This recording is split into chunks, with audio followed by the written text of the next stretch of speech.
Our final niyama is called Ishvara Pranidhana.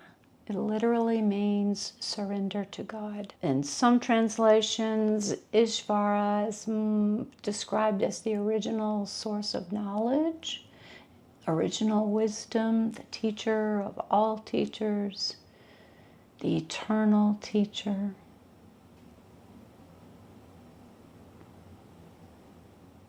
Yoga tells us that the spiritual suffuses everything. We're just often too busy or distracted to notice. But there is this spiritual essence that embodies all that is. There's some things you can experiment with. Maybe go out and commune with your garden in the morning as the sun is coming up. Go for a walk and sense the presence of something greater in the trees, the birds, the people that you meet. Lots of ways to experiment with this. And if you have a formal practice of meditation or reading sacred scriptures or prayer, whatever is in your practice, the goal is to begin to recognize that there is something larger than ourselves. Judith Lassiter says it should be something concrete enough to sink your teeth into, something that offers us hope and faith. I'm going back and forth between books here as I give you this information. So I want to come back to this Meditations on the Mat, Rolf Yates. And here's what he has to say. You can practice yoga with God or without God. In every translation of the Yoga Sutras, we're told that a person can achieve the highest spiritual levels through devotion to God. But it is also acknowledged that this path is not for everyone. We each find spirit in our own way. Devotion itself, however, cannot be sidestepped. Devotion itself, however, cannot be sidestepped. It is an essential element of the yogic path. So whether you find joy and devotion in God or Allah or Buddha or nature or human potential, science, or our own higher self, Rolf says, makes no difference. What matters is that we embody reverence, that we regularly and consistently bring our attention to the divine.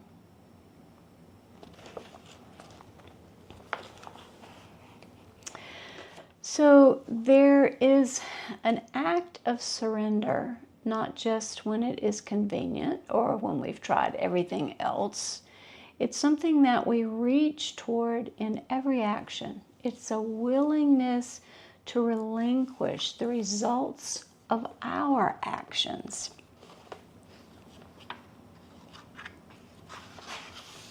This is from Donna Farey's Yoga Mind, Body, and Spirit. And she says, supposed coincidences, accidents, chance meetings, all have some greater significance in the larger scheme of your destiny. When you are the master of your universe, it's hard to trust anything but your own self-made plans. Ishvara Pranidhana asks us to go quietly, even when it's not possible to see exactly where things are headed. And that can be scary. to let go of control of our own lives and trust that there is something greater than us that is steering us toward our purpose in life, being who we are meant to be in the best and highest form. Pranidhana the word pranidhana implies humility in the presence of something higher. So we have these two pieces to this name. Ishvara, which is the essence of that larger power, force outside of us. And Pranidhana, which implies humility in the presence of that force. As if we think about Ishvara, the force being the compass, the place that we're headed, then Pranidhana is remembering to stay connected to that essence. In one essay in his book, Rolf Gates says, act as if you trust your God. Act as if you trust your God.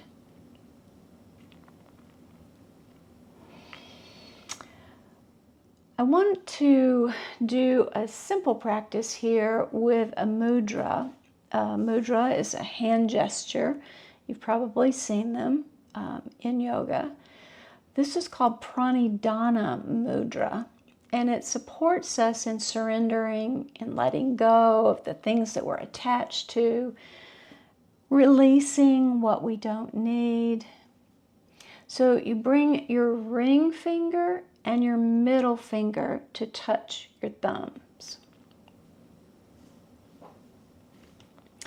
And then you touch your index finger and your pinky finger together.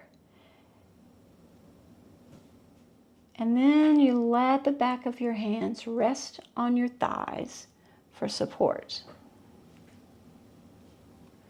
Now, as you hold your mudra, you can let your eyes close, or you can feel the contact between your fingertips. And then I want you to sense the space between your fingers.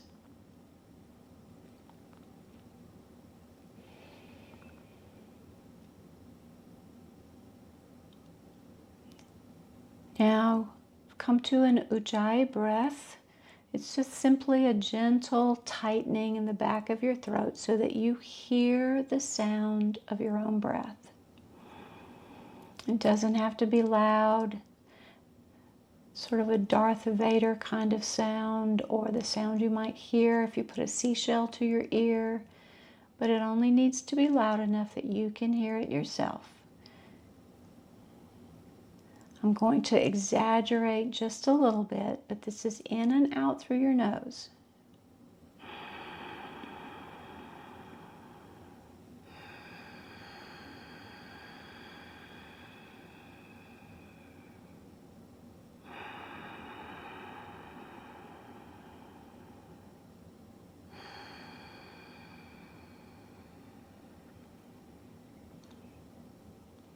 Now hold your mudra. Continue to breathe. If that breath causes you any anxiety, just let it go and breathe normally. And I'm going to guide you through a meditation. We're going to come to this meditation through the lens of a contemplative Christian practice called centering prayer. You might know something of it from Thomas Merton or from Thomas Keating. Keating describes the process of taking a brief vacation from yourself. So stepping away from the tyranny of your mind, from your ordinary awareness that goes with it, so that we can step into the realm of spiritual awareness. It's a surrender method of meditation rather than a concentrative one.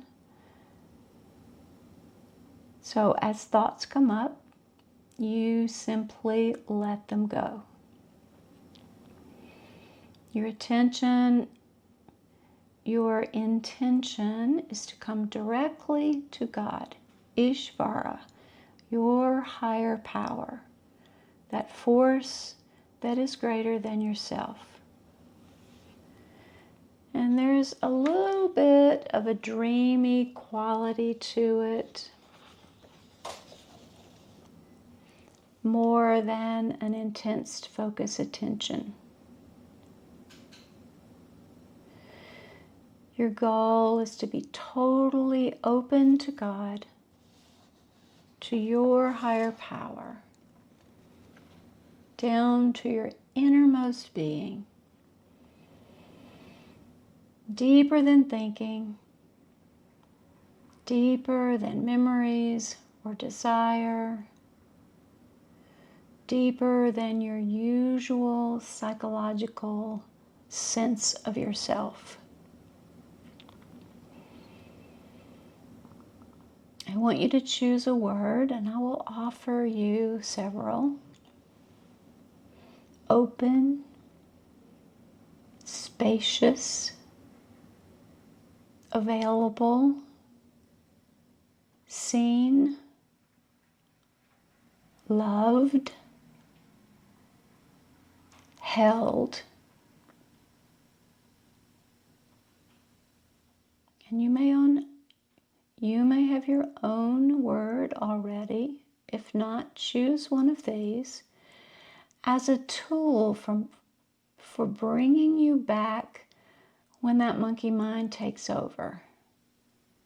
You use the word to come back to a place of surrender in the presence of the divine. Thomas Keating says to think of it as 10,000 opportunities to come back to God. If the mudra is helpful, continue to hold it. If it's not, let it go. If the breath is helpful, use it. If it's not, let it go.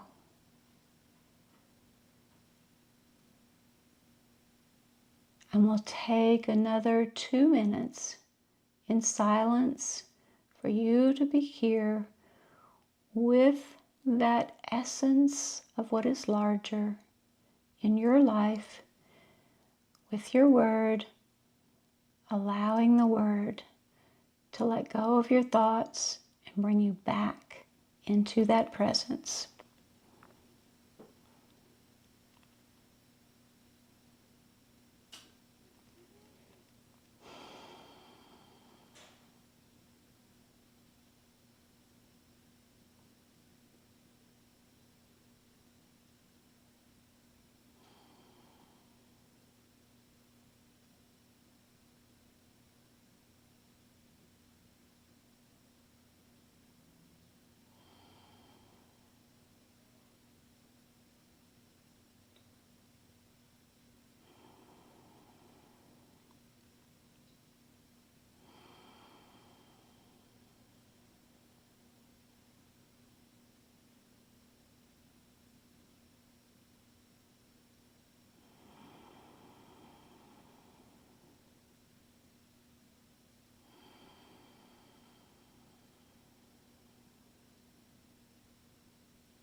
Now gently open your eyes. Bring your chin to your chest and just sense what you feel in your body. Turn your head side to side.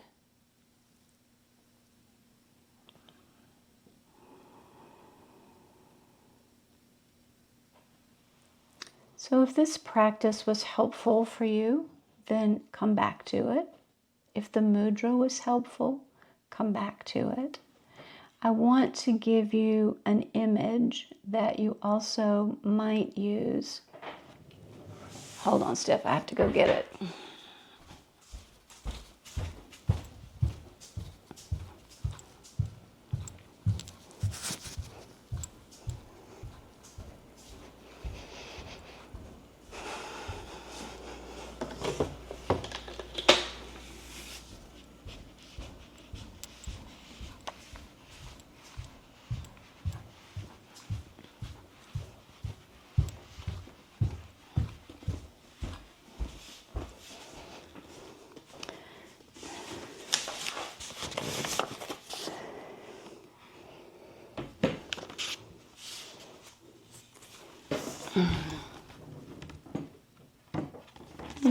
Nope.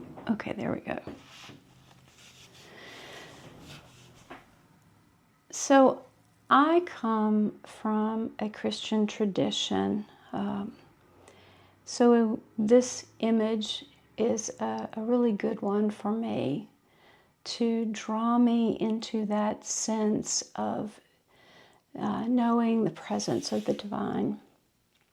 And it does have Christian connotations, but I think it's a useful image in the sense that we think of ourselves as vessels.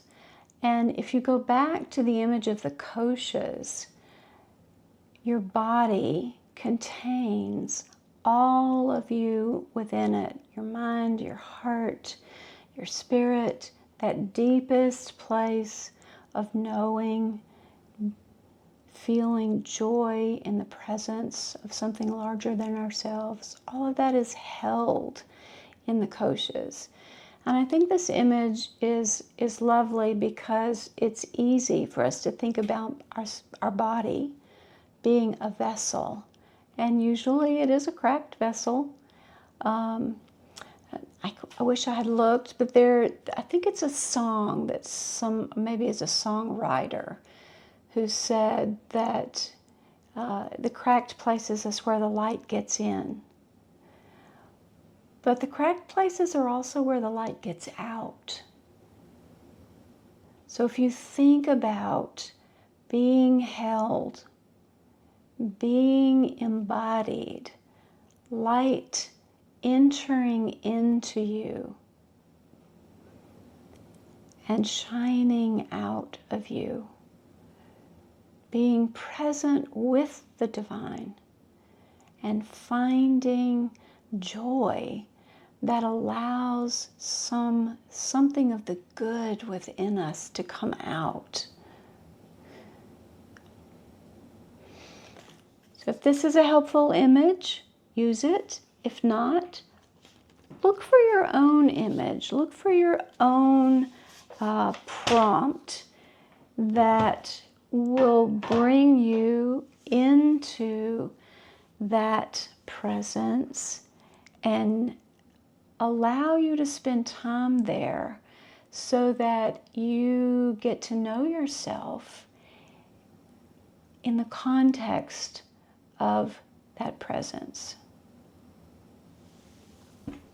Ishvara Pranidhana, part of our practice.